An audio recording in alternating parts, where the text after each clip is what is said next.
Magandang umaga mga bossing. Alright. Meron ulit tayong dama puzzle na isosolve ngayong araw na ito. Unang sulong puti, tatalunin ng itim. Kahit lugi ang puti, ay siyang mananalo.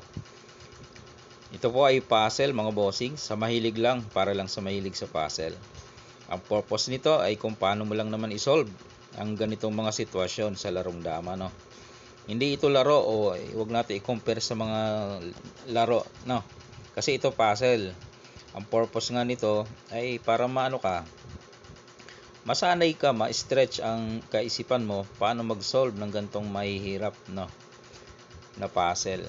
Okay? Para pag nasa laro ka na, di masanay ka na paano mag-solve lalo sa mga lansihan. Okay. Unang sulong ang puti, tatalunin ng itim. Wala namang ibang nakikitang solution o key move ang puti kundi sumingit doon, di ba? Kasi nakaumang to kakainin niya. Pababa ang itim, pataas ang puti. Ayun na nga, sumingit, syempre, yun naman talaga. Pagkain, kain ng tatlo ang puti, dumama ang itim. Dito naman, ang problema naman ng puti, paano niya tatalunin ng itim dito? Kasi nagkainan na sila nakadama ng itim.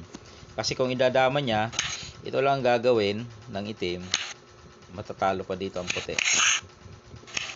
Pag sumulong doon ang puti, dito lang siya ipapakain. Maiiskwala mga bossing, maiiskwala yan dito siya ilag mo yan. Pag di mo inilag yan, makukuha ang gitna, di ba? Doon siya. Dito naman, ilag mo ulit. Dito naman, doon siya, dito naman. Hanggang sa maiiskwala na yan. Pag binigay mo to, doon ka, ayan, doon, ilalak, matatalo ka. Okay, so ibalik natin kung paano ba tatalunin itong itim. Okay, sabihin naman pabalik-balik para malinawan nga. Okay, dito tayo kumain.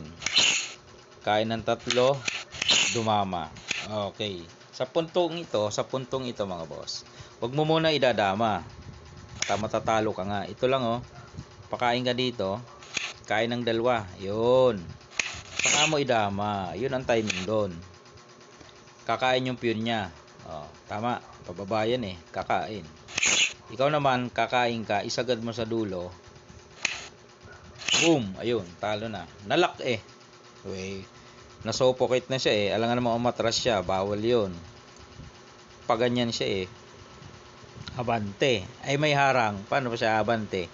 So ito ay consider as loss, talo. Okay mga bossing, natrap nakulong, nababoy, nakutse, yan mga katawagan sa mga damador dyan, alam nyo yan. Alright.